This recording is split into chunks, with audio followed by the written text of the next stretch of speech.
আল্লাহু আকবার। নীরবতার সাথে কোরআন শ্রবণ করা ওয়াজিব, হই হুল্লোড় করা কাফেরদের অভ্যাস। সূরা হামিম সেজদার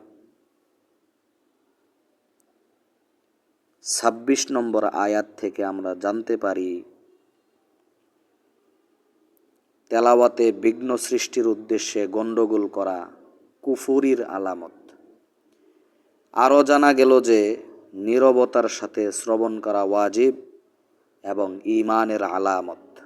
আজকাল রেডিওতে কোরআন তেলাওয়াত করা হয় এবং প্রত্যেক হোটেল ও জনসমাবেশে রেডিও খুলে দেওয়া হয়।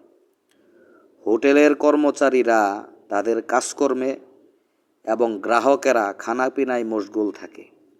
ফলে দৃশ্যত এমন পরিবেশ সৃষ্টি হয়ে যায় যা কাফেরদের আলামত ছিল।